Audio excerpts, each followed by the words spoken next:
All right, we're good to go. Okay, thank you all, and welcome back to our KIPS Scholars. I know from the last email that I got from Ann Wise at an advanced hour last night that you guys were burning the midnight oil, or more accurately, eating the late night pizza. But I hope it was a productive day yesterday, and we're off to a good start today. I know that the topic of today's panel is one that is on the minds of a lot of you from conversations I had last night before the event down at the Library of Congress. The question of should one go to graduate school, professional school as part of public service work? The should is now the time to do that? What are the various options? So we've got a great panel to talk a little bit about some of those issues and then to take your questions afterwards. They will provide you some tips, some general advice, and I know you'll have specific questions you want to put to them.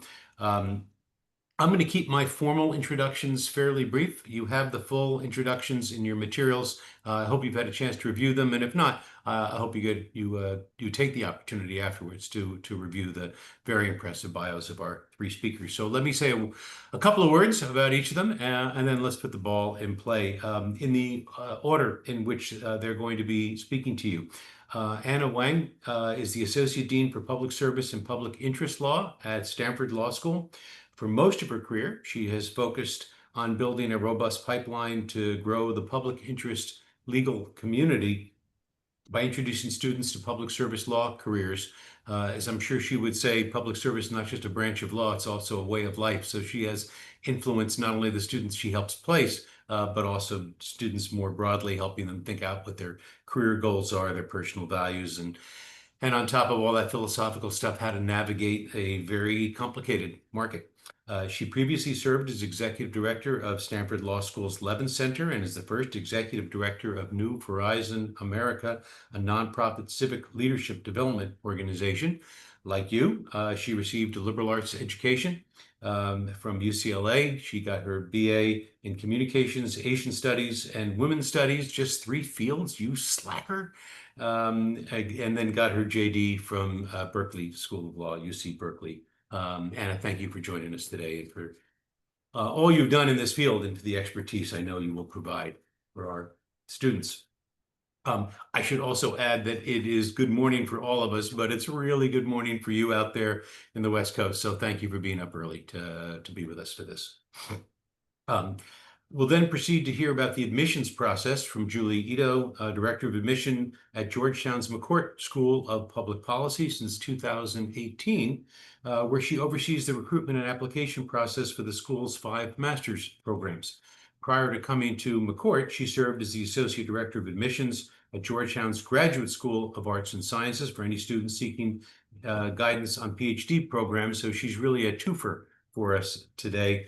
And in fact, a threefer, because she brings experience with MBA programs as well, having worked in MBA admissions at both Georgetown and the Haas School of Business at UC Berkeley, continuing our California theme. She also brings her own arts and sciences experience, having earned a BA in sociology at UC Berkeley and a master's in liberal studies from here in Washington, D.C. at Georgetown. Rounding out our panel, we'll hear from Brandon Hunter, the Director of Strategic Partnerships and Educational Pathways at the American Association of Medical Colleges, the AAMC. He leads a team that encompasses admissions, student affairs, student diversity, student financial services, and student records. Obviously, a wide-ranging portfolio that affects a number of issues that many of you will have that we'll be talking about. In this process, he builds cross-communication and collaboration among member school, constituent leadership, external partnership associations, and internal stakeholders for the AAMC network.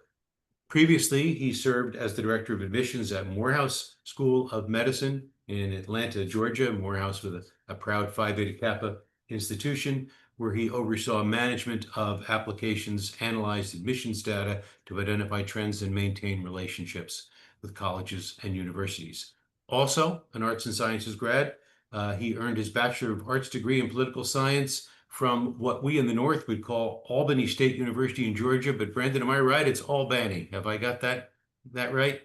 Yeah, one of my law school classmates was from Albany, Georgia, and I said Albany just once, and boy, did I get it. So I So it's all Benny.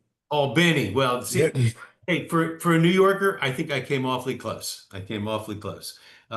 He'll share tips and perspectives on how to apply to medical school, particularly MD, PhD programs with a public interest career in mind. We're delighted to have you back with us, Brandon, and return to the Service Scholar program again this year. Um, After individual presentations, just to reiterate, we're going to devote the rest of the program to questions about graduate school and professional school. Please put those questions in the chat. PBK members will then text me your name. I'll call on you to ask the question. So just let them know in the chat what the questions you'd like to ask. That'll find its way to me. Thank you all for being with us. And Anna, I'm going to turn things over to you. Great. Well, thank you so much for the introduction and for the invitation to join this panel today. I'm thrilled to speak with all of you. One of my favorite parts of this role, which I've been doing for over 21 years now, is speaking to students who know that they want to use their talents, their experience, their education to make an impact on the communities and the causes they care about. So I'm going to speak broadly about public service, public interest law. Some of you may only be focused on government service. Some of you may be thinking, where else can I have an impact? So I might allude and make some references to nonprofits, but I think this crowd seems mostly interested in government service. So I'll try to center my remarks there. But let me start off by saying, for anyone considering public service, I think law school is one stop that you could consider. And the first thing I'll say is let's make sure it's an informed choice, right? As you likely know, anytime you talk to lawyers or guidance counselors, they'll tell you it's a huge investment of time, energy, and money. So I'm going to talk about all three of those. And I want you to know that unlike certain fields like anesthesiology, you can do certain public service outreach, public service advocacy without a law degree, but it might make it easier to have a law degree, right? So I want to talk a little bit about that. I definitely want to make sure there's plenty of time for questions so we're answering the most specific needs or interests that you have. But I'm going to touch on a few big picture areas that I regularly get questions about when I talk to prospective law students. And I think the first question I get is, how do we define public service, public interest law? Really quickly, I will say Stanford takes the broadest possible definition of that, which includes government service at the local, state, federal, international level, foreign governments, nonprofits, which we see as, obviously where profit is not the motive, but it could be a union, a 501c3 organization, and a more lobbying organization. And in case you haven't heard this term, private public interest law firms, which are smaller, usually boutique law firms, 10 to 15 lawyers, and they may concentrate on what we call traditionally public interest areas. For instance, wrongful conviction, someone who's been imprisoned for 20 years. There are civil lawyers who will say, Anna should not have been imprisoned. The state of California should owe her some sort of compensation for the agony of being imprisoned for 20 years, right? So there's a civil aspect to that kind of work that a small firm could do, because when they prevail, they'll get a portion of those of that recovery. So very broad definition of public service and public interest law. And one thing that we've tried to emphasize at Stanford is that every single law graduate should think about, how can I have an impact on the communities and causes I care about, even if it's not a full-time endeavor. When I went to school back in the 90s, it really felt like us versus them, meaning I am that, and not that I had this impression, but my big firm friends would tell me this, you're so brave, you're so courageous to want to focus on public service because you know about the loan debt, you know about the low salaries. The rest of us, we're going to be sellouts and go to the corporate side. That is not the dichotomy that I would ever promote and that we've actively tried to fight against, because it really makes an us versus them dichotomy. And instead, I wanted to think about, how are all of us thinking about ways that we can impact in meaningful ways, whether it's I am representing clients on a full-time basis who are fighting housing eviction, or I sit on the board of directors of a great civil rights nonprofit. I'm trying to help them think about strategic decisions and help them raise money so that they can better implement their vision, right? One of the switching gears a little bit, one of the key questions I think I often get from prospective law students is, what should I do to better prepare myself? So let me talk about that a little bit, since I'm presuming most of you are in the stage of like, if I want to go to law school, what should I do? I think part of it is talk to lawyers who are satisfied with their careers. You'll probably meet lawyers who are unsatisfied or unhappy, or say, well, the golden handcuffs kept me here. It's not the best career. Don't go to law school. try to minimize your contact with those folks or ask them follow-up questions. Why do you think I should not go to law school? What's happened in your career that's shaped how you view law school today? Because the ones who are satisfied with their careers might tell you, I use my law school education, the connections I made to get my foot in the door to become, let's say, a legislative counsel on the Hill. And from there, I moved my way up, and now I get to work on these amazing issues impacting foreign affairs or national security. And could you have done that without the law degree? Possibly, right? But there's ways that the law degree can accelerate or make it a little easier to do some of the things you might be excited about. And I have countless students who've told me, I came to law school because I wanted, for instance, to be a youth and education lawyer because I taught sixth grade math for 3 years. And then the second class they take happens to be criminal law. And they think, wow, this is a whole new field I never touched on before. I never considered it, but what can I do now to be a criminal lawyer? So I do think one of the things that you can do as a pre-law student is talk to people who are excited and fulfilled by what they do and why a law degree helped them do that, and understand, does this make sense for me, right? One way to do that is to consider, can I take a gap year or gap years without going straight into law school to either, for instance, work for a nonprofit as an intake person where you're interviewing clients as they come in, work for a small firm or a large firm as a paralegal. I've had plenty of students say, I was a paralegal at this big firm. I would never go to the big firm having seen it for the last 2 years. And that was a very eye-opening education for me, right? But I think having some time to both delve more deeply into what you can do with a law degree and what satisfied lawyers are doing with their careers and getting a sense of that before you go to law school will just sort of keep you more focused. The last thing I want is for anyone to start law school, invest the money in that first year of tuition and realize this is not a good fit for me and drop out, right? Or to feel like I've already invested so much in this, I can't leave, and then be miserable for the next few years. I had classmates of my own who said, well, I did well in the LSAT, I did well in the GPA, I'm not going to med school, I'm not going to business school, I'll just go to law school. And they weren't happy because they didn't do the homework ahead of time to figure out, is this a good fit for me, right? One thing I also want to consider encouraging, and I'm glad Brandon and Julie can maybe talk about this too, is joint degrees. So I think maybe 10 years ago, Stanford Law School switched from the semester-based system to the quarter system to further align with the rest of the university. And that change enabled our students to pursue joint degrees much more easily because most law schools are on the semester-based system. But if you want to do a joint degree at Stanford, it was really hard to balance this law school semester system with the rest of the university's quarter system. So now I regularly have students who'll do a joint master's at the School of Education, at the Emmett School for Environmental Science, at the business school. Sometimes often we also have JD PhDs who will join the sociology department or the political science department. And they're really trying to balance both interest and scholarship, but a deep desire to also have an impact on the field at large and to sort of help shape some of the systems that we know can always be improved, right?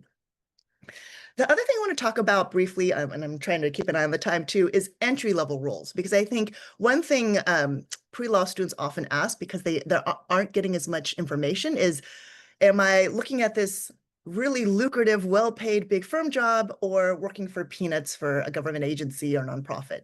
So the first thing I'll say is, the gap between the salaries is significant. So I talk all the time with first-generation low-income students who say, I cannot accept a salary that low this early in my career, knowing the debt I have and the financial responsibilities I have to my family, right? So many law schools now have a loan repayment program, but that will only cover your educational loans. So if you are trying to help parents who may not have, retirement funds or siblings to get through college, then you may have to take a detour into the private sector initially to both build up some financial reserves, cover some of your loan debt, and then circle back later. So my remarks about entry-level jobs are really for the students who are only concerned about my personal educational debt, because Stanford, like many other law schools, has a fantastic loan repayment program for those who are earning low or lower incomes and working in public service, but it's not extra money we'll give you to help with other financial responsibilities. So for those who are in a more privileged circumstance, you could take a role, for instance, with the New York Attorney General's office, and that salary will probably just to give you a range, be somewhere between, I'd say, 75 and 90,000, maybe closer to the lower end, depending on how much pre-law school experience you have. Now, I've had plenty of students say, I made far more as a consultant, as a investment banker, as a whatever private sector entity before law school, but they come in knowing I want to shift this law school education is a chance to pivot to a new area, right? So I think doing some research on salaries so you're not caught off guard by what those starting salaries will be is very helpful. Government, whether it's local, state, or federal, tends to pay better than nonprofits. Many of our entry-level nonprofit staff attorneys are coming in through what we call fellowships, which is where a third party pays you to go work for that nonprofit. And those salaries are between 60 and 70,000, which is even lower than the government starting salaries. What I would say is, having worked with a number of alums over the course of their careers, is by year 3, year 4, year 5, after you've graduated, the salaries are better, especially in government. You can pull up the GS pay scale right now if you were targeting federal government and see that, by year 3, year 4, you're probably in the 115, 120,000 range, maybe higher depending on the geographic locality. There's a bonus when you're in the more expensive cities like DC, New York, and San Francisco. But I think knowing the salaries of entry-level jobs makes it more likely that you can say, is this a realistic choice for me? And if not, then take the detour into the private sector and then work to come back, hopefully within 3 to 5 years after, paying down some of that debt and building up some reserves. I do think finances and affordability is a huge issue. And I'll say, every year I'll have an admitted student tell me, I got a great offer from Stanford, but because Stanford is need-based only financial aid, we do not give full tuition scholarships unless you have full need. So a student might say, I have this great offer from Stanford, but I have a full ride from this other school. And I do want to do public service. And the first thing I'll say is, I don't know your financial circumstances, but it's very hard to turn down a full ride at another law school knowing that you'll graduate with zero debt. Right. And I say that even knowing that the legal industry is sensitive to prestige, is the nice way to put it, a little snobby sometimes, that people will ask, which law school did you go to, or which judge did you clerk for if you clerked? But I think ultimately, as a public service oriented student, your goals should be, what will make it more likely that I can do the work I'm excited to do?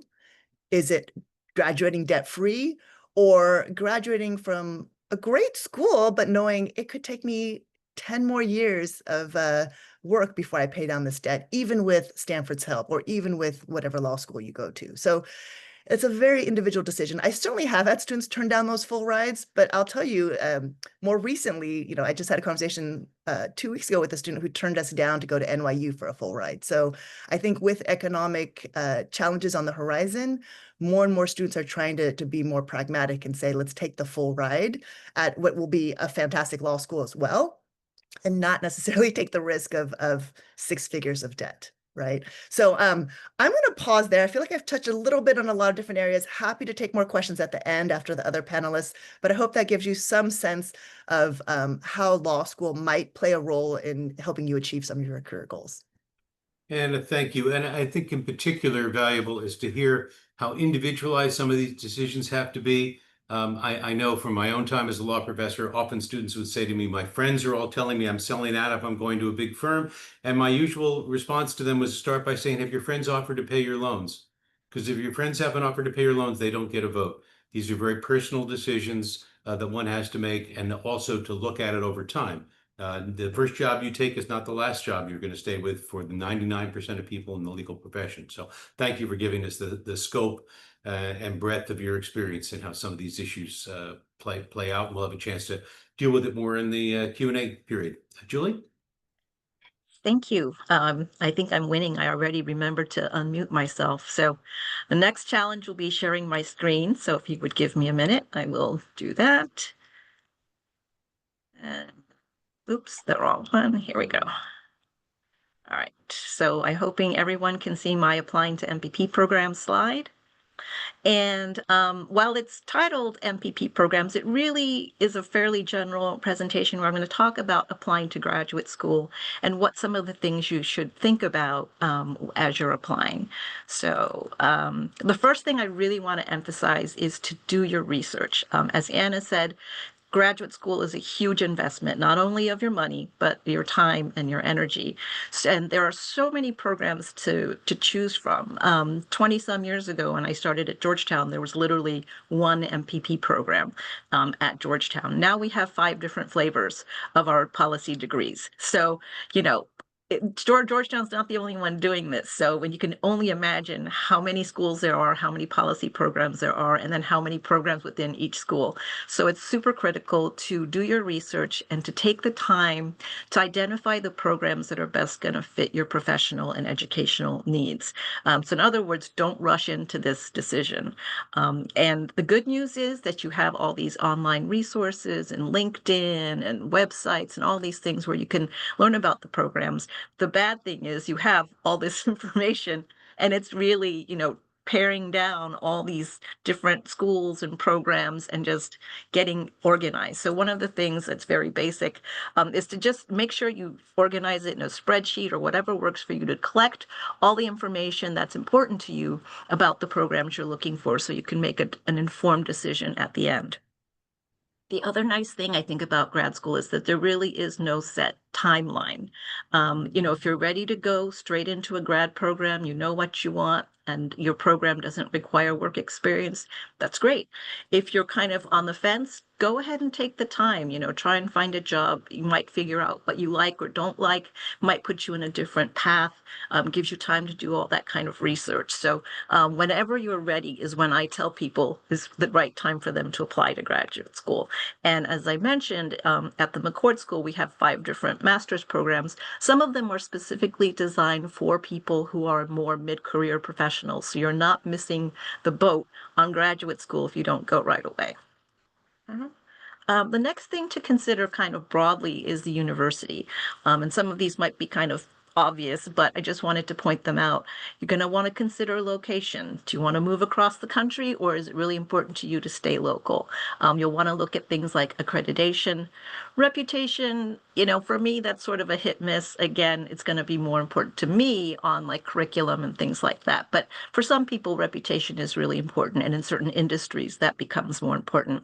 Other things you might want to consider the size of the school and what kind of resources they have in terms of faculty, libraries, housing, all those types of things. The next thing is to look a little more granularly at the programs themselves. So you're going to want to look at the curriculum, whether they have concentrations, how long is it going to take you to get that degree? For some people, they might want to look at things like study abroad opportunities since they didn't have a chance to do it in undergrad, or they did do it in undergrad and they had such a great time they want to do it again. Something else we touched upon is whether your program or school offers dual degree programs, whether the program is delivered in a full-time or part-time option. And also, as online programs are becoming more popular, or would you prefer the in-person experience? That's another thing to think about. And then just how comfortable are you with the size of a program? Do you want to be in a smaller program where you kind of know everyone, or do you, not mind being, one of several hundred people in the program? So those are just other things to consider program-wise. Next, I'll spend a little more time on applying because I know this gives people a lot of anxiety.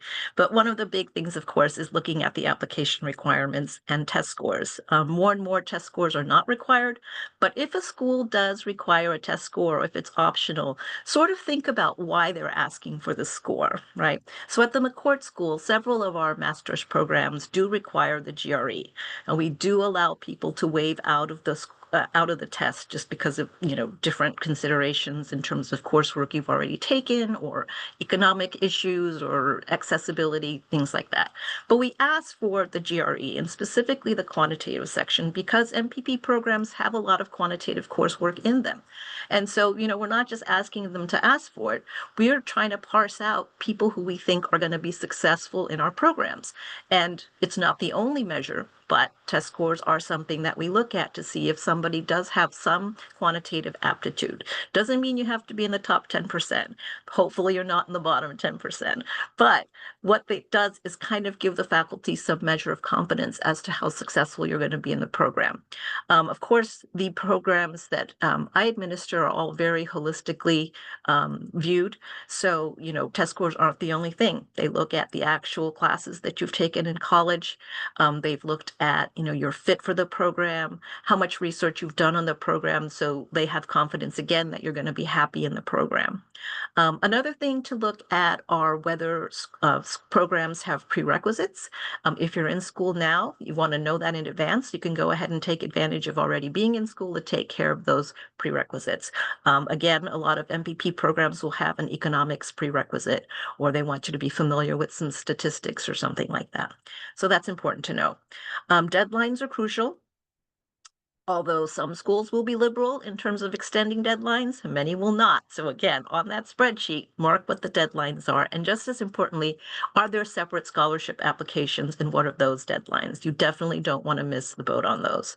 As an admissions professional, for me, earlier is always better, but do take the time to put together your best application before you submit.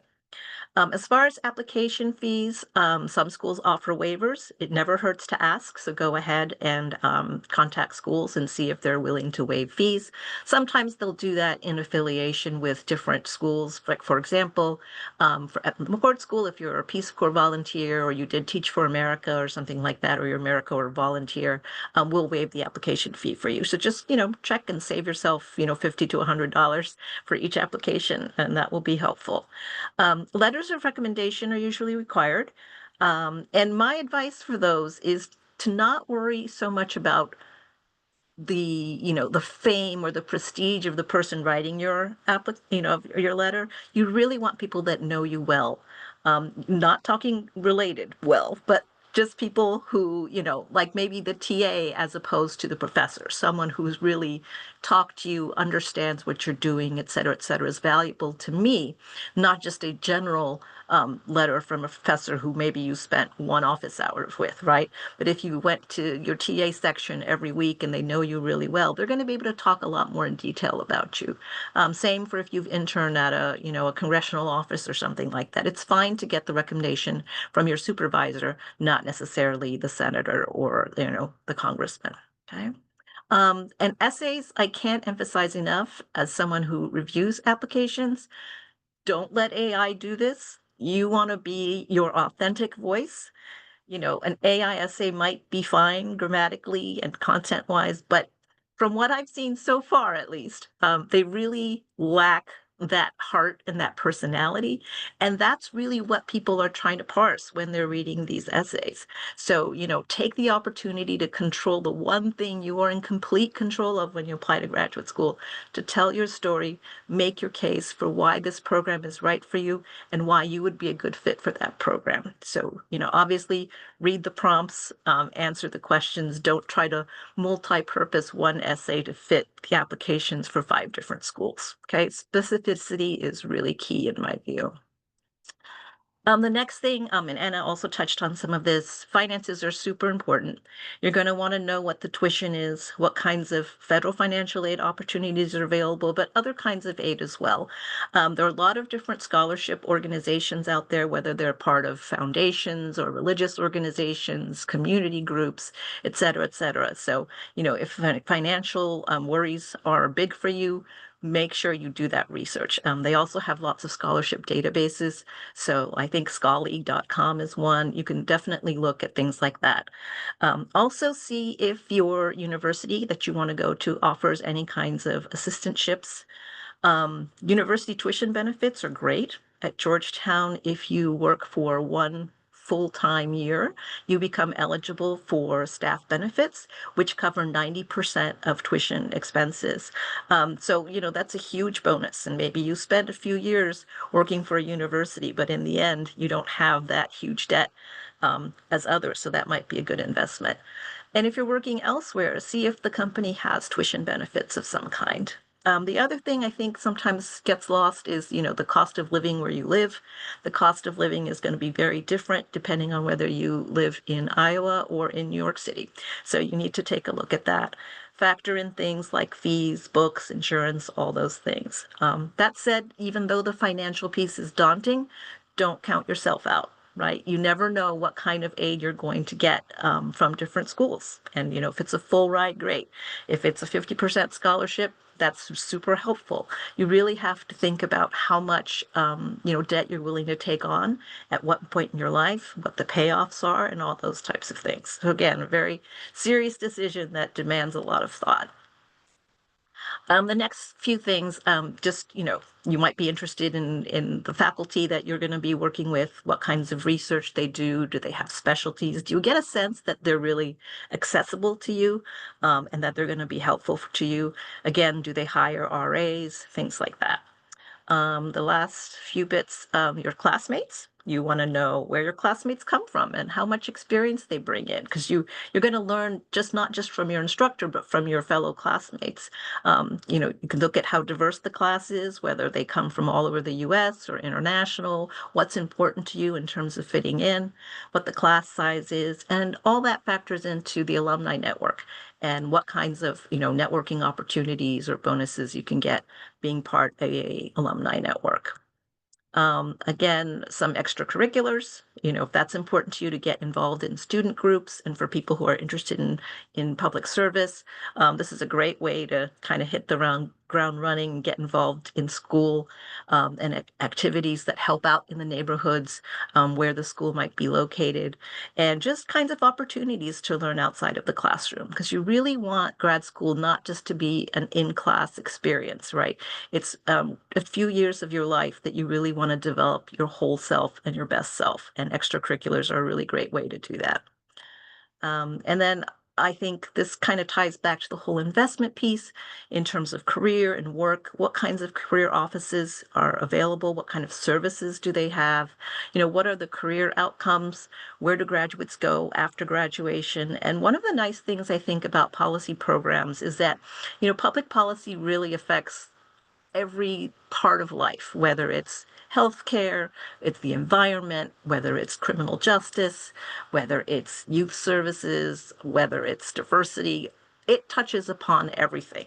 So in terms of flexibility, our graduates at McCourt have gone on to the private sector, the public sector, the nonprofit sector, multilateral institutions. So it is a very general degree. And then, as Anna mentioned, lots of people like the dual degrees, and there are dual degree options with the law school, with the business school, our international affairs programs. So again, there's so many flavors to choose from, but before you kind of delve into whether you want to pursue not just grad school, but a dual degree, really think about the extra time commitment of a dual degree program and an investment, and if it's something you really, really need. That said, if you do decide a dual program is right for you, it's a great way to save a year or more on a dual degree program, because you basically speed up the timeline to get 2 degrees as opposed to getting them separately. Okay, so I'm just going to end with a QR code that takes you to information you can request about the McCourt School, and my contact information. Do feel free to reach out if you have questions about graduate school, MPP programs in particular, and especially if you're interested in McCourt programs, obviously. But I just wanted to give a quick synopsis of the things that you should be considering when you apply to graduate school.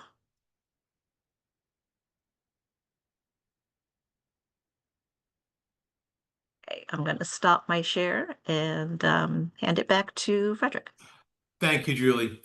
Very helpful in continuing our theme of there's no such thing as the Masters in Public Policy program. There are many, many different kinds of programs, and even within programs, there are variations on programs. So it's a lot to think about, but I think in some ways that's empowering for our students to think about all the variations and all the possibilities and where they might fit within this.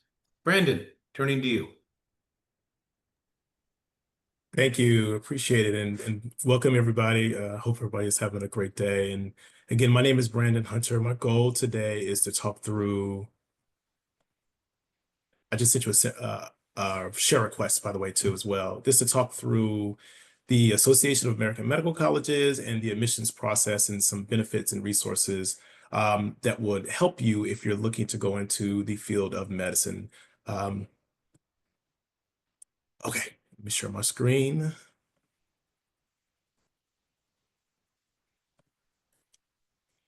So I hope that you guys are able to see my screen okay? Yes, all right. So again, my name is Brandon Hunter. I've been here at the AAMC since well, really for 10 years now. So I've been really working at a high level, working with medical schools across the country. Right now, and I say as of right now because it changes year to year, we have 172 medical programs across the US, and again, that's 13 in Canada. And I've had the pleasure actually to work at 2 of those schools. So before coming to the AMC, I worked at 2 medical schools, the Medical College of Georgia and Morehouse School of Medicine. And with both programs, it gave me the opportunity to learn on the ground of what it takes for students, one, to navigate through the process of making the decision of graduate school, and then secondly, the profession they ultimately want to go into. So when I worked in admissions, I was in charge of not just MD, but also MD, PhD. So I was also in charge of all the joint programs for the MD program. So MD, PhD, and then we had 4 master's programs, one including public health. And definitely the application process was competitive. Just to give you guys an idea of medical school as it relates to the application process, overall, we receive around 52,000 applications each year, 52,000. We matriculate around 23, so less than 50%. So of those numbers, we had around 1,885 students that did apply for an MD, PhD program. And out of that number, 740 matriculated into medical school. So to kind of give you guys an idea of medical school, your typical curriculum is going to be four years. So your first 2 years are going to be your academic years, or really where you're in the setting of the classroom setting, and your last 2 years are going to be your clinical years. So the huge difference is the first 2 in the classroom, a lot of assignments, a lot of quizzes, a lot of tests, anatomy lab, and then your last 2, you're actually engaging with the real patient populations. You really spend that last 2 years in various settings, rather it be in the private setting, hospital, clinic, whatever it may be. You're going to get that engagement with the various patient populations. So it's a pretty good rigorous curriculum. And then after that, you're out. You apply for your residency program. Your residency can last between 3 to 7 years. And then after that, you really start practicing. Now, I know I went through that quite easily, and it's not easy at all going through med school. It's been referred to as more of a marathon because of the ups and downs and the different flows. So today, I'm just going to talk through a couple of things. I have some slides, but I don't want to talk too much time because I want to make sure I address really your questions and everything that you may have. So as I mentioned, with our association, we work at a high level at for all our medical schools. The association, again, we work very heavily with the pre-med community because of just our various resources, and also helping them navigate through the application process, not just going into medical school, but ultimately going into residency as well. So our association works very closely with medical schools to advocate for not just for students, not just for the faculty, the staff, and the patient populations, but also mainly patients from across the US. Now, some of the things that are important before going into the application process, and the application process usually is a year long. So I encourage students to start preparing themselves way beyond right before they submit their application. So some of the things that I think are important is really your story. Right? Everybody has their own unique story, and you probably hear a dozen times, well, somebody else talked about that, somebody else talked about this. It's all going to be unique because of how you got from A to C, that in between. All right. So it's important for one, you being comfortable to talk about you and your journey. Talk about why you decide to go into medicine or healthcare field or whatever the case may be. It's up to you to talk about those unique experiences that you had rather be in a summer program, working with the faculty, shadowing a physician, or even taking care of a loved one. And then also just talk about those strengths and weaknesses not within you, not just your application. So it's very important to know your story and to be able to be comfortable to talk about that throughout the admissions process. You'll have plenty of opportunity to do that rather be in written statements, interviews, and so on. So you'll have the opportunity to talk through that. Another thing, which is, I think, super important, and this is for any career really, is mentorship. Having someone that you can, in essence, lean on to talk you through, to guide you through the process, not necessarily just healthcare, just the process of just day-to-day activities. I think it's super helpful. We encourage our students to get mentors, or at least have someone that they can, rather be an advisor, whoever it may be, to kind of help you navigate through this process. I mean, they can be used to review your personal statements, they can be used to write letters of support, etc. But it's very important to just kind of develop that. And then you can also develop that while you're in medical school too as well. Now, one misconception is usually all the folks that apply to med school that matriculate have a science background. That's untrue. There is a huge percentage of students that apply into medical school and then matriculate from all different backgrounds. So not just the sciences. So yes, having a science background would definitely prepare you for medical school, but you don't necessarily have to major in the sciences. We have students that have backgrounds in business, other healthcare careers. Public health is something that people come with a background with. Social work, mathematics, you name it. People come in with different degrees. And there's also no age requirement. So while I was at MCG, the oldest person that we matriculated was 56, and the youngest was actually 19.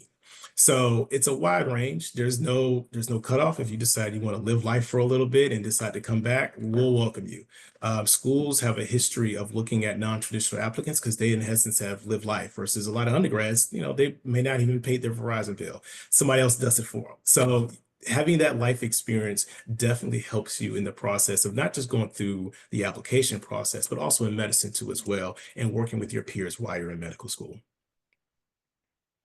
Now, to talk briefly, because I don't want to spend too much time on the application process. So the application or the admissions process consists of various different things. One is you're going to do your application, so which is AMCAS, or what we call AMCAS, the American Medical College Application Service.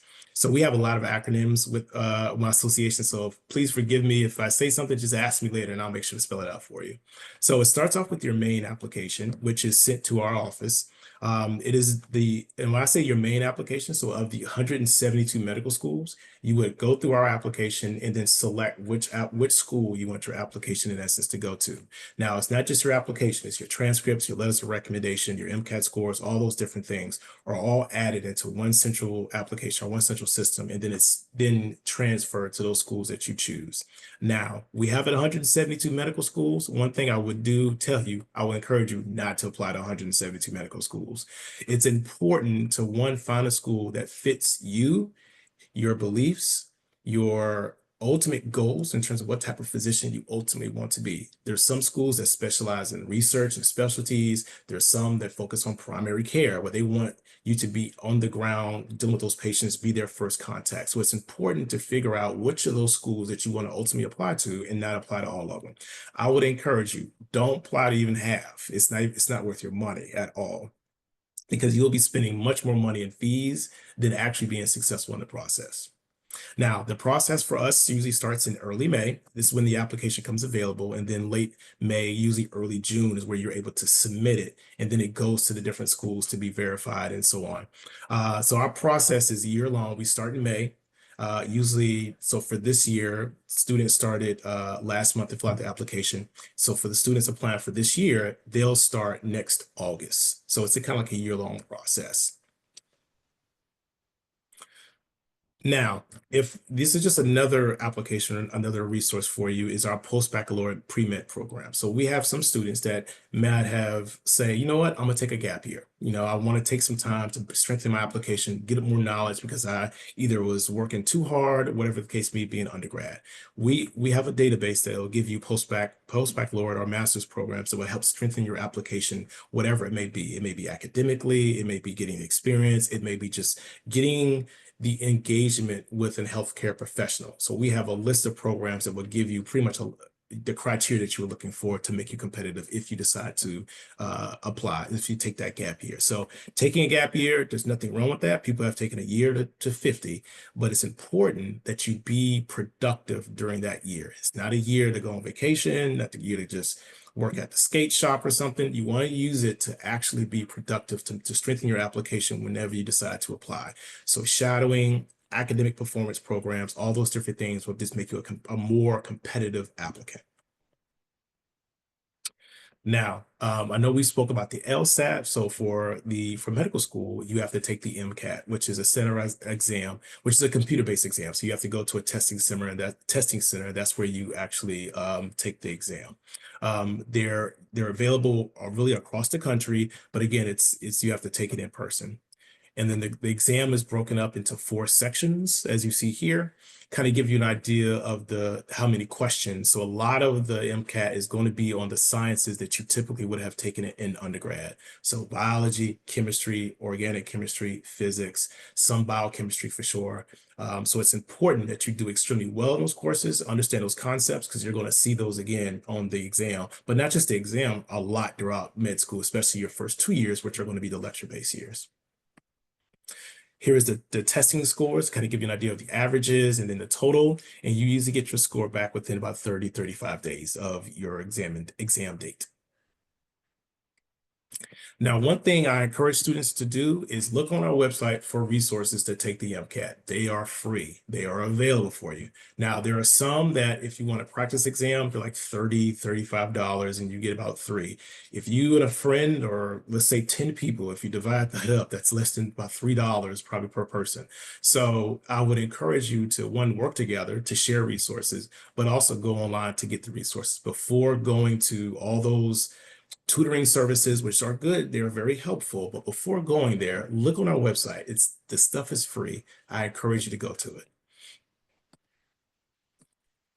Now, want to make sure I don't spend too much time on this. So our Student Hub, our website, really provides a lot of information for students interested in going into medicine, choosing a medical career, applying to medicine, etc.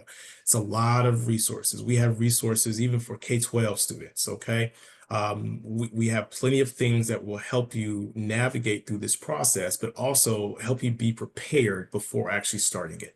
A lot of different things. So one of the things I would encourage anybody is to please just visit our site before going into our process. We have webinars that we talk through to students and even advisors, the application process, the admissions process, why medicine, how it can benefit you, your community, etc. So lots of resources that we do routinely, monthly to help educate students. Our Aspiring Docs blog will give you really stories of students, advisors, medical professionals, even admissions officers in terms of their experience in the application process, how they see the supported students or the student talking about their journey. We provide a blog and videos and testimonies from those students because we've known, or at least seen, that a lot of students have similar stories. So it's good to see that reassurance from other people that, you know what, they had the same things going on, I can do it too. So I encourage you again to look at those different resources, because you may see some even people that you may know or resources that you may be able to connect with. Now, one resource that has been very beneficial to students going into medicine is looking at our core competencies. So some time ago, our admissions officers, right along with advisors and other stakeholders, we pulled them together and to ask them, what are some of the things that they look for when reviewing applicants? And what came from it is developing these pre-med competencies. And with these competencies, we created a self-assessment. The self-assessment will give you an idea of, one, all these various competencies. They'll give you the definition, what they mean, and then give you prompts on how to fill them out. Because in some way or the other, all our applicants have had these competencies in one way, but they tie into your application, because part of your application is where you talk about yourself, right? You tell about all the different great things you've done. You talk about everything that really says, you know what, I want medicine because of this. So what we do is we encourage people to look at the core competencies, because these were actually from admissions officers. They said that these are the things that are important and they look for when reviewing applications. So again, we have testimonies and stories on how people use them too as well that you can review to kind of help you get started. Our pre-med navigator, so you please, you can scan this code here, is our newsletter that we send out that will give tips, resources, calendar, in terms of where we're going to be at, everything. So this is a thing to stay really in tune to what the AMC is, and also resources that will benefit you for medical school, but then also stay connected to those different medical schools that you potentially are interested in. As I spoke before, we develop a lot of resources for not just K-12, but of course up beyond. So the Medical Pathways and Enrichment Opportunities Database gives you an opportunity to search enrichment programs that may benefit you for a career in medicine. So it's not just MD. It can be DO, it could be dentistry, PA, you name it. So we created this database to give you an idea of some of the programs you can apply to for the summer, similar to these programs here, where you can be engaged, you can go to different schools and learn about the admissions process, learn about shadowing, and et cetera. So again, we encourage you to just look at our website because we have a lot of resources. All right, so the MSAR, which is is pretty much a home, and it'll tell you about every medical program across the country. It will give you everything you need to know about each medical school, from Harvard to UCLA, from Tulane to University of Chicago. It will give you a breakdown of the history of the school, what they look for in admissions, what are their requirements, the GPA requirements, MCAT requirements, everything that you can think of is in MSAR. It is pretty much the thing you need to know about each school before you apply. Now, one great thing about MSAR, it connects to your advisor. So you can, let's say, select favorites, and you can send those favorites to your advisor. So when you are speaking with them and they're advising you on, let's say, what to do here, this, that, and the other, you guys can talk in real time about your different preferences, and they can see that. So it's connected to our pre-health advisors, which is important. Now, I know this was spoke about earlier in terms of about financial wellness, because I'll speaking to students, you're going to come off with either some type of debt, right? Rather you have a full scholarship, rather you don't, a partial, or whatever the case may be. It's important to be understanding of financial literacy. All right. We actually host programming webinars to talk about financial literacy to help educate not just students going into medicine, but also medical students and even residents too as well, to let them know of the various resources that are available. When you're going into med school, a lot of it's going to be around scholarships, grant funding. When you're practicing as a physician, at that point, it's about loan repayment programs. So going back into underserved communities, going back into maybe inner city communities that may need that service, or even going into the military, which is also a large option for a lot of different people too as well. So what we do is we create and have a housing of all those resources, and we give them to you again for free. All this stuff is for free. We encourage you to just, again, review the website. Now, all the acronyms I was talking about, you'll find them here in the website, and I can give this to you guys and make sure you have this to get an idea of the various resources. Just like any other place, we got a Twitter or an X account, IG, all that good stuff. So I encourage you to follow us. You'll see in real time information that's being posted. And I'll stop there and say this to you, that a career in medicine is again, it's a marathon. You have to, one, take your time, be patient, and it will work out for you. There's nothing wrong with having help along the way. Again, the AMC is here to support students and our partners in medical schools as they navigate and make those choices of schools, not students going into their school, but so ultimately serving the patient populations. So I'll stop there and thank you. Brandon, thank you. Awful lot of information, but one of the big takeaways is that there is an awful lot of information, but a lot of people who are there to help along the way, that you're not in this process alone. I think that's a very valuable thing to keep in mind. It's a little easy to get overwhelmed, but to be reminded that both the people who are evaluating applicants are not just distant from the process. They have a rooting interest in finding good matches for their programs, and that's really true for all three of you. So thank you for all of that. Let's spend the balance of our half hour or so with questions. And the first one, Livia, I wonder if you'd be good enough to ask your question about the LSAT and GRE scores and how long they are valid.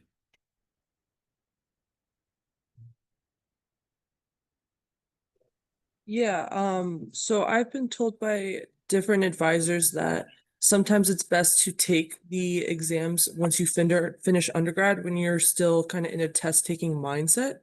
But for someone who's like considering taking like a couple years off before they go to law school or grad school, I'm not sure, like, for example, if I were to take it 3 years ago, if I apply to grad schools, are they going to see that I took it so long ago and question the results, or question if I can still measure up to those results 3 years later? So that's kind of what I was like curious about from an admissions standpoint. And I think that one probably starts with you. At least on the I actually was going to defer to Julie because I actually don't have a role in admissions, so I can't answer that. Julie. Happy to take that. You know, to be frank, when I look at test scores, I'm not really looking at the dates. If they were sent to me and they're valid, I'm looking at the score. And I'm assuming that, you know, if you're 2, 3 years out of college, your brain hasn't deteriorated that much. And that you're going to be able to, you know, you might have to ramp up a little bit, but that those essential skills are there. Great, Julie, thank you. Actually, let me do a quick follow-up. Addison asked a question that I can just sort of quickly touch on, which is the question of if the GRE, for example, is optional, does it count against you if you choose not to submit it? So I guess this is the question of what does optional really mean? That's a really, really good question because I do get that a lot. And I'll give the policy program as an example. Public policy is quite quantitatively focused. You're doing a lot of data analysis. So you need math. So if you've taken math in your undergrad and that shows in your transcripts, or you're an engineer or math major and you're like, you know what, I'm too busy to take the GRE, the reviewers are going to go, you know, this person is an econ major, this person's an engineering major, they have done math. So it's not going to hurt you. If you're a liberal arts major, if you're an art history major, an English major, you haven't taken AP math, you haven't taken any math at all in college, that's going to raise a red flag.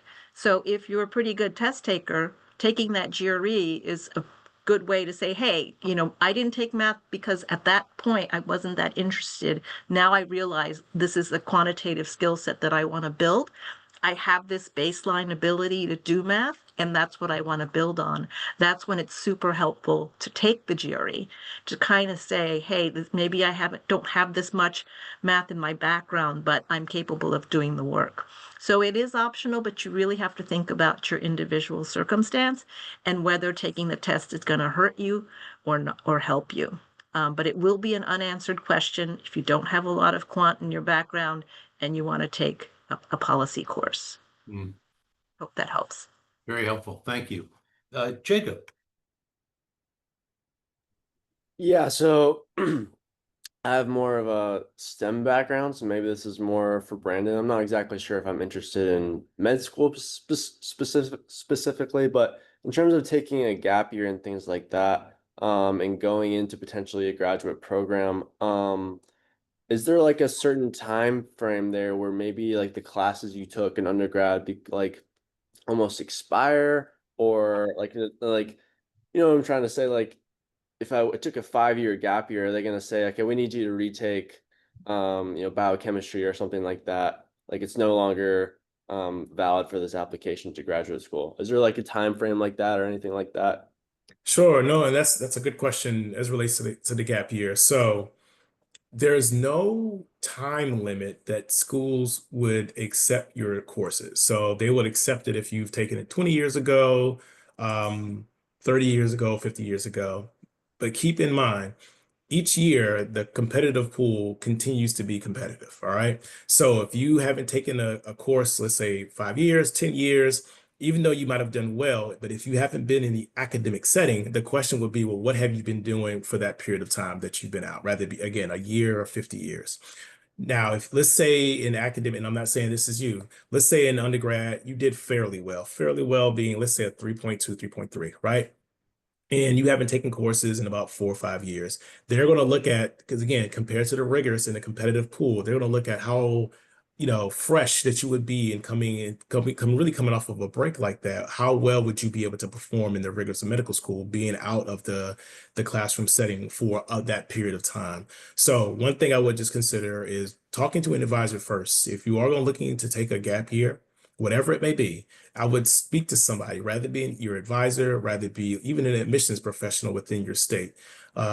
like I'm pretty sure there's a medical school probably in your state, right? And I would just say, hey, can I talk to you about, taking a gap year? What are some things that you guys would consider or not? Because again, there's nothing that's expired, right? The only thing that expires is the MCAT exam.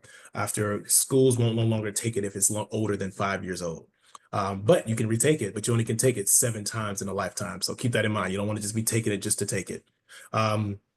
So just be mindful about the period of time that you'll be out with your gap year. You want to be productive. You want to be able to show that you can handle the rigors of med school, regardless if you've been out for a year or plus. So you want to make sure that you can, in essence, keep yourself competitive. Now, if you, during that gap year, you want to do a master's or a post-bac program, or do something, Teach for America or something like that, it definitely shows that, one, your activeness in, continuously learning, staying active. So you want to just, again, show any admissions committee member that you just continue to be active in your thirst to be in a healthcare professional. Jacob, thanks for that question. And I actually respond to that. And Brandon, really your whole presentation, it's just a helpful reminder for us that we tend to, and by we, I mean the society, tends to think of liberal arts over here and STEM over here. And what it kind of misses is the fact that we always say liberal arts and sciences to indicate what to the ancient Greeks would have been pretty obvious. In fact, all the ancient Greeks would have said that's redundant. The liberal arts does include the sciences, and of course it does. But in the popular vocabulary, we tend to forget that. So important to have this conversation about the hard sciences as, in fact, part of our conversation on the liberal arts. Madison, you have a question. Yeah, thank you so much for your time. It was so interesting to hear from all of your guys' perspectives. I guess I was just wondering, more broadly speaking, who you guys see being the most happy in these different rigorous grad programs. Obviously, a lot of people are sacrificing a lot and making a big decision to go back to school or go to school right after undergrad. And I receive a lot of differing advice that tells me, oh, you have to be 110% in it if you want to succeed and be happy, versus other perspectives where it's like, yes, but also it's a place to learn and really just gain that experience and knowledge. So I'm wondering who you see the most happy in these programs, like the types of students, and then on the flip side, who you guys see as the least happy in these kinds of programs. Good question for any, maybe all of you. Who wants to grab that one first, Brandon? Sure, I'm jumping in. So I would say, I think no matter where you are in life, you have to put in 100%, rather it be with family, with friends, with loved ones, with your partner, with any profession. I mean, when you put in a lot of time, so for at least medical school or even dental school and DO school, right? It's at least 4 years. For medicine and DO, you have to do a residency. And so it's a continuous learning where it is, again, as a marathon. There's going to be times where you want to give up. And that is where you lean on to your peers and your family to help continue to push you going. I can't say that everybody's 100% happy, doctors. I'm not going to say that at all. I think that we all have struggles in our career in one way or the other. I would say the people that are least happy is the people that chose the wrong thing that they wanted to do. So when I was actually at MCG2 as well, there was a student that it was before I started working there, that was expelled because they were fully competent. They could 4.0, the MCAT was out of the park. They did everything on paper that they were supposed to do. But when they got to the anatomy lab, they couldn't stand the sight of blood. For some reason, it didn't click that, going into medicine, that you're going to have to see patients, rather be sick or alive or whatever the case may be. That is something that you're going to have to engage with. So at that point, they were dissatisfied because that is something that they weren't going to be able to get through, but it's a part of the degree. So they removed themselves from the degree program. So I think going into something that you really don't have a passion for, usually you're going to be unhappy for it because you're just doing it just because. Anna, Julie, other thoughts on? Yeah, I'll chime in. I think the people that I've seen happiest in the program are people who, are open and have really kind of find their community of people really quickly. And McCourt facilitates that by having like a big bonding orientation week and so on. So a lot of people make fast friends. But I think, and I'm speaking for policy programs, not necessarily, medicine where you have to learn certain things, you might kill someone. I'm talking about just, I've heard the associate dean of academics tell prospective students that if their only focus in the program is getting good grades, they're not getting the most out of their program. So I think the happiest people, obviously take the academics seriously, but also find a way to balance all the other experiences that you can get out of graduate school, whether that's speaker series, happy hours with your classmates, whether it's volunteering for people for a cause you believe in, but really taking advantage of the whole graduate school experience, and being a part of a community, or the people that have been the most successful. And I would agree with Brandon that the unhappiest people are perhaps those who really maybe didn't do as much research or soul searching as they should have prior to starting the program. So that's why it's always important for me to emphasize to do that research piece.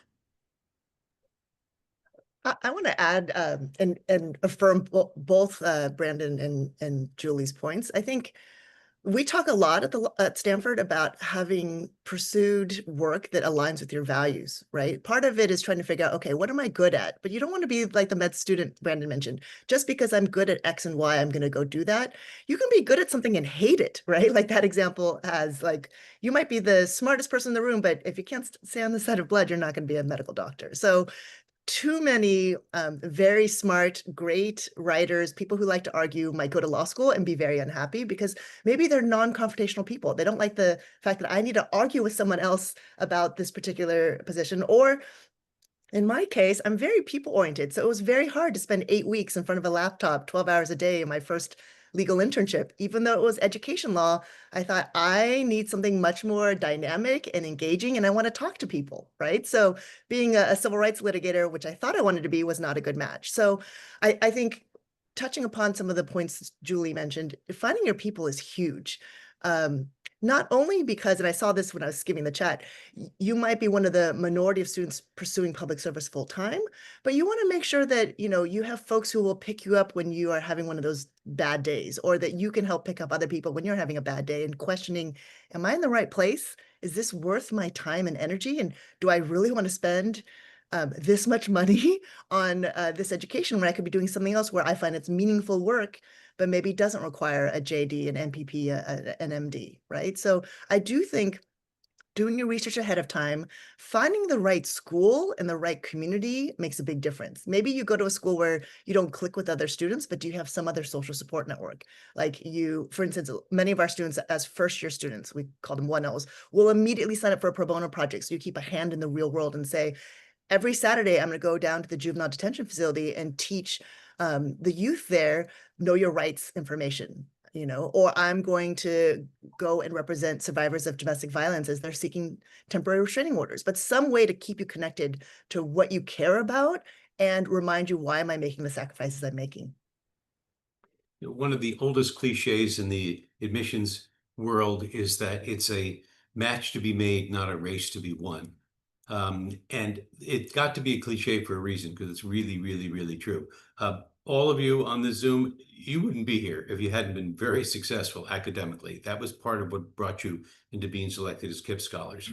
So to echo what each of the panelists has said, I think there's lots of stuff you're good at, and that's a good start. But that's not really what this is about. What's not what's the most prestigious thing I can do. What's a good match for you? Those things may line up, but they might in turn be very, very different. Animesh, you have a question for us. Yeah, so I basically had a question about the differences. I think this is more for Julie, about the differences between a master's of public health and a master's of public policy. Because like I know I'm interested in policy, but I'm also interested in medicine. But I've heard of some instances where medical students would pursue one or the other, and I'm wondering like what would cause that for them to pursue one or the other, and what are the similarities and differences between both of the programs? I think the biggest differentiator for me is that the policy programs really focus on the analysis side. So you're going to look at different programs and see how effective they are. Are they having unintended consequences? Like you're analyzing the effectiveness of policies. Sometimes you're implementing them, sometimes you're lobbying for them. There's all kinds of flavors of policy, but at its core, policy is about analysis. So that's why the quantitative piece is so big. I think for people who are more interested in MPH programs, I think they're a little bit more on the practitioner side, the implementation of programs, things like that. So there are slight variations. I think if you're kind of waffling, the best thing to do would maybe to stalk people on LinkedIn, look at backgrounds of people whose jobs you're interested in, sort of see like what kind of background they got. Maybe you can do it in person or via Zoom with informational interviews. But again, really, before you start applying, to kind of get clear in your head what you're looking for in a program and which one is going to best serve what it is you want to do career-wise. Thank you. Thanks, Julie. Will, you have a question? Yeah, thanks so much, everyone, for sharing your perspective. I think I had a question for Anna. In my area, I'm interested in international human rights law, but I think it's relevant to kind of all public interest law. So my question is kind of how can students pursuing non-traditional or maybe less represented careers like public interest build a sense of community and belonging in law school? So I read that Stanford, they have different clinics, even for human rights and fellowships and ways of kind of bringing students with like-minded interests together. But do you have any advice on kind of finding that community for 3 years that's going to support you from a dean's perspective on a public interest law path? That's such a great question, Will. And I think it comes down to choosing the right school. And I think too often people look at the rankings and say, oh, look, so-and-so's #1. I'm going to apply there, which technically Stanford is right now. But I think what's more important is what faculty, what resources like clinics or pro bono projects, what student organizations, look at the whole gamut of who would be part of my community, who would be supporting me if I know I want to work in international human rights. And maybe you already know a region of the world. I want to be in Southeast Asia. Are there any faculty experts who have connections in Southeast Asia? Because regardless of what substantive area you go into, I think your faculty resources, faculty mentors are invaluable because they can tell you, I've sent 3 students to this fantastic NGO. I know the supervising attorney there. She is really devoted to helping her students learn. And that kind of endorsement is so hard to get just reading a website that, yes, this NGO exists in Cambodia, but do they provide good training? Are they invested? Do they regularly take American law students, right? So I do think carefully evaluating which programs, which communities at specific law schools will help me with my initial goals. And I'm not saying you'd veer from international human rights, but like I alluded to earlier, I think many law students come in with an idea of, I think I want to go in this direction. There's certainly a percentage that stick to that the whole 3 years, but I think I try to encourage people, like, think broadly. This is your chance to explore, whether it's through summer internships, classes, clinics, pro bono projects, a study abroad 1 semester or quarter. Explore what you can do, because when else in your life can you say, I'm only going to spend 2 months on this versus, well, I probably should give it a good 1 or 2 year stint so I don't look like a job hopper, right? So all of this is to say, if you have some initial ideas, schedule appointments. I mean, I know our faculty are very open to inquiries. I mean, they're hard to schedule sometimes, but if you're curious, reach out to our International Human Rights Clinic director and say, I'm a pre-law student, fascinated by the work you do. Do you have time for a Zoom call if you're in California? Do you have time for a coffee? I'd love to pick your brain a little bit more about what I should be evaluating when I consider different programs, and any advice you might have for what I can do in the next year or 2 before I apply to law school, right? Because hearing directly from them, you can see, number one, how receptive is that faculty member to your inquiry as a non-current student and maybe not even admitted to the law school yet, right?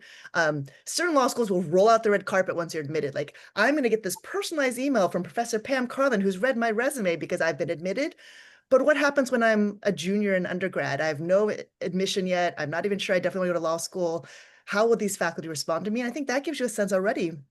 How accessible are they to students? Because one of the benefits, I think, of going to a smaller school, Stanford's half the size of Berkeley, so I've been amazed at how much access our students have to faculty, is just how responsive those faculty are, that they actually want to take you under their wing, meet with you regularly, take you out to lunch, connect you with former students, suggest specific employers. All of that is sort of the for lack of a better word, the benefits that you get from going to a school when you've made the right choice. Like, this is a place set up to help advance my career goals. Maya has a question. I'm going to let you ask this, and excuse me 1 second because I'm having some connectivity problems here, which may be weather related. So I ask your question. One of the panelists will pick it up, and I should be able to reboot and be back on in a couple of seconds. Thank you. Yeah, I had a question for Julie. I wanted to know more about, um, as someone that's coming from like a more community-based and grassroots work, instead of like heavy policy or quantitative analysis or even math, how can I use that background, instead of the traditional policy background in my application, and vouch for my experiences? Well, that kind of background is great. I can speak for the McCourt School in saying that we're not looking for one particular type of student with one particular background in politics or policy or, economics. We want a broad range of individuals coming from all different walks of life because policy should be by the people for the people, right? So the more diversity you can bring to the table, the better your chances are of getting different ideas on the plate. Like 10 economists are going to look at a problem in maybe a somewhat similar view. But if you have a former engineer and an economist and a poli-sci major and a community advocate around the table, everyone's going to bring a different outlook, right? So your chances of kind of delving deeper into the problem, we think, increases. So I think it's great that you think you have a background that's not traditional, even though we do have a lot of people who are kind of change makers in the community and are very interested in helping out the community. I think what you can do if you feel like you don't have like the quant background is to take classes. Whether it's while you're in undergrad or summer school or, at a community college to keep the costs down, whatever, is to show you recognize the skill set that would be beneficial to you as a person in public policy and that you're taking active steps to, increase that skill set. And when you're writing your essay, talk about how, this is your passion and you realize the toolkit you want includes the ability to do quantitative analysis so that you can present data that says this program works and this is why it should be funded. This is why it should move forward. This is why it should be amended. So just having that bigger picture of, understanding what the toolkit is that you need and want. You don't have to have it coming in. That's part of why you're coming to graduate school. And, maybe you're going to have to work a little bit harder in those quant classes, but by the same token, you're going to have more to gain by coming into the program because you're going to develop a skill set that you didn't previously have. Thank you. Sure. Thank you, Julie. Cole. Hi, thank you so much for everyone for sharing your experiences. This question is, I guess, mostly directed towards Brandon. I'm a prospective MD PhD student, and I was wondering from your time at Morehouse if you had seen anyone as a physician scientist pursue involvement within policy and legislative advocacy, what that looked like in the real world. Sure. So yes, I have known people that went through the MD PhD route and have done several careers, rather it be in pharmaceuticals, rather be working with public policy, rather be at the local, state, or national level. And I've also seen them go on to be leadership at medical programs, rather be the vice dean, even the dean too as well. So I mean, there's various avenues for an individual to go into those things. I will say this: in medical school, one thing we don't teach is business or business acumen and stuff like that. So if you want to run your own private practice, you got to learn that from somewhere else. A lot of times, some people get an MBA or another joint program to kind of learn those components and then institute them once they start practicing. But for MD, PhD, I mean, you're a physician scientist, right? So a lot of your work is rather going to be doing research. I've seen a lot of people go into the pharmaceutical realm. I mean, that's where I guess the big bucks are when it comes to pharmaceuticals and different things. They have also become attorney generals as well. So I think any of those fields, yes, they have pretty much have went into. How you learn about that is, again, getting internships, which I think is one of the big pieces of going through a medical program, is getting a internship while you're a medical student, because while you're an undergrad student, you're in this pool. But as a in essence, professional student, you're in another pool. And a lot of times those doors do open up for you because of your connections to a graduate program and ultimately being a potential leader in a healthcare setting too as well. I'm not saying the others aren't. So one of the things I would encourage you to do is once you get into med school, you'll have the opportunity to have some time off, is to do an internship. And that will at least get your foot in the door to have those experiences. Thank you, Brendan. And Cole, thank you for the question. Latoya. Hello. First of all, good morning, everyone. Good morning, panelists, or afternoon. And thank you so much for sharing everything. I've heard some really amazing tips, even from you, Mr. Hunter, which I do not want to go to medical school, but thank you for reminding us to always be planning. I had a question that a few of us had, so if anyone else wants to jump in, that's perfectly fine too. But I think it's for Mrs. Wang, but of course this is open. And so we were just wondering, could you expand more on JD PhD programs? I believe a few of us are interested. So yeah, thank you. Sure. So I regularly have plenty of JD PhDs, but they've taken a wide range of career paths. So just to clarify, are you most curious about what are these JD PhDs doing once they graduate, or are you curious more about the challenges of like, do you apply for PhD first or JD first? Because I think I saw something in the chat where people were wondering about the order too. So I want to just figure out what aspect or both aspects to answer. Yes, honestly, I think it's a little bit of both, if that's okay. Sure. Okay. So let's start with the JD PhD order. So I certainly have students who've come to law school, started their first year of law school, and then realized, you know what, the law has been interesting, but I'm fascinated by how the law interplays with X, whatever X might be. So sometimes one example might be criminal justice, and I want some more quantitative background because we don't do quantitative work at law school. They might then apply to a PhD program and know they're going to graduate later than the JD class they came in with. That's probably less common, to be honest.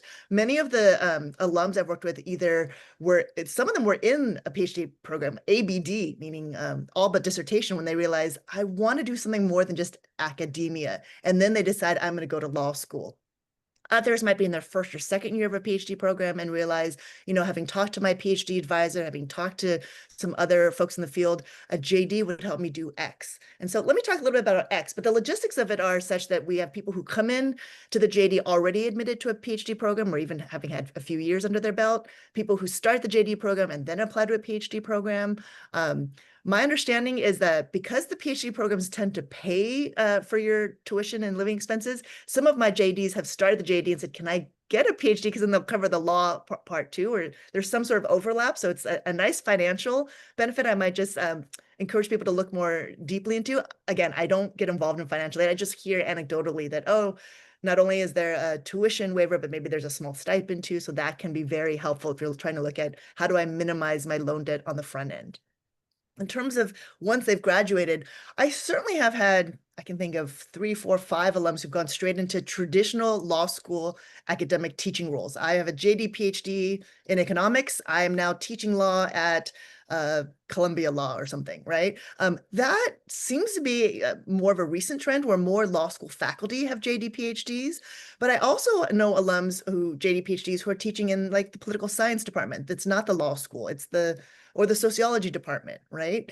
And then those who are not even in academia. So one of my alums who, trying to think if her PhD was in sociology, but she had a criminal justice passion. So she actually went to the New York Civil Liberties Union right after law school to work on a more data analysis project related to the stop and frisk or walking while black or brown. I don't know if you've heard that term, but basically the disproportionate targeting of black and brown young men in New York City by the police. So she was trying to do this massive data analysis, super engaging and interesting work, not what a typical JD would do because we don't have that quantitative background, but she was really interested in saying, how do I use my JD PhD to change our criminal justice system for the better, to analyze and sort of show the proof is in the pudding. This is all the data, right? Which a typical JD can't do. But she's just one example, I think, of folks who've said, I have a sort of idea of what I want to do and what tools do I need to do it? And the JD is not enough. Right. I think it's probably more common to go into academia for many of the JD PhDs I'm thinking of, but there are a growing number who say, you know, I'm not interested, or I want to work in the field for 3 to 5 years and then go back into academia. So I can think of a couple. They were both Stanford Law grads. I think they met here. They did their JD PhDs, I think both in political science. Right after graduation, I think they both clerked, and we haven't talked about this yet. So just for those who aren't familiar, like a residency, you can do a 1-year term post degree for a judge where you learn more about the law. They're very prestigious. You're in chambers. So a lot of my grads, I think a third to more, will clerk early in their career. So they both clerked, which is usually an experience you do when you know you want to practice law for the long term. Then they both went to the ACLU, but one to the Voting Rights Project, one to the Immigrants' Rights Project, doing strictly like civil rights litigation. And now both are teaching at Berkeley Law School as regular academics, right? So they clerked, which again is almost like a postdoc residency because you're getting more experience with research and writing. They did a very traditional civil rights litigation field, and now they're doing more scholarship, research, and teaching. So hopefully that helps address a little bit about what you could do with a JD PhD. It's a big investment of time because I think they both were ABD when they went to do their clerkships and their ACLU stints, and then came back to finish their PhDs at Stanford before they went on to the teaching market. Yes, that was perfect. Thank you so much. You're welcome. We are getting very close to the end of our program. Rotimi, I think you have the last question. Thanks. This one's for Brendan, but thank you all panelists for your time today. So this is a public service conference, and I'm very interested in public service, but I'm curious about how med schools view like more non-traditional applicants who have a lot of experience in public service. So like specifically, I've done a lot of work in government and health systems transformation at like state and national levels. But I've also done the traditional pre-med stuff, but I understand that there can be a concern sometimes that like you look at a person like that and it's like, oh, they're not going to spend 100% of their time practicing medicine, and different schools might view that differently. But I'm curious like what your thoughts are on how like having that public service background is viewed, and then how that can be leveraged or mitigated in an application. Sure, and I think you kind of answered the question too. So many schools are going to view it differently in terms of what they look for when they're looking for students during the application process, and then ultimately what their goal is. So keep in mind, students come in with so many different things they want to do, but things change once they get into actually seeing patients. Some of them change specialty. I've been want to be a pediatrician all my life, and somehow I wanted to be a surgeon at the end. So keep in mind that we understand that people change their minds. One of the things that we value is everyone's perspective and their experiences coming into the application process, because it makes it a diverse class of thinking and experiences once you guys step foot on the first day. You know, med schools are not looking for the cookie cutter, everybody to have this, because then there's no true diverse way of thinking in the class where the different experiences come together. Like you have people that are non-traditional, some people have come in straight out of undergrad, some people in undergrad probably have not made a less than a B before in their entire life, and then somehow they make a C and it's the end of the world. Then you have those folks that have paying mortgage, that have kids. They can talk them down off the ledge and say, look, it's not that bad. We can get through this. So keep in mind your diversity in terms of your background is always going to be a plus in terms of what you can offer, not just to your patient populations, because you can offer that without necessarily being in the clinic. So keep that in mind too. Now, one of the things that is important though, even with that background, you want to make sure that you can handle the rigors of med school, because at the end of the day, that is the main focus on why you're applying in. The other bonus things is something that you can do with your time once you get to that point, but you got to get there. So the most important thing of that is highlighting one, you're able to handle the rigors of medical school with your science courses, with when you took those science courses, how you performed the standardized exam. So those things are still equally important to make sure you do well in that to get to that point where you want your ultimate goal. So med school is really going to look at it. Everybody looks at it differently. One thing I would recommend is for you to talk to an admissions officer to kind of get their perspective. So that at least give you an idea from somebody that's there and how they look upon it for their admissions. Thank you. Brandon, Thank you. We've run right up to 12:30, and not surprisingly, I'm sure we have not exhausted all the questions people have. But before I thank our panelists, which I'm going to do in a second, I am going to ask them one other thing. Actually, I know the answer because several of you just put your contact information in the chat. I assume our students can follow up with you with additional questions. I had hoped that. Thank you all for that and for your wisdom and willingness to share your time with us these past 90 minutes. Very useful session. I was monitoring the head nod coefficient, very high head nod coefficient while you were talking. So thank you for that. To the scholars, have a good break now, and we reconvene at 2 o'clock. Ann, have I got that right? I will we'll see you on a screen at 2 o'clock. And to the panelists again, thank you for being part of the KIPS convening. Very, very helpful and useful for all of our panelists today. Thank you. Thank you. Thank you.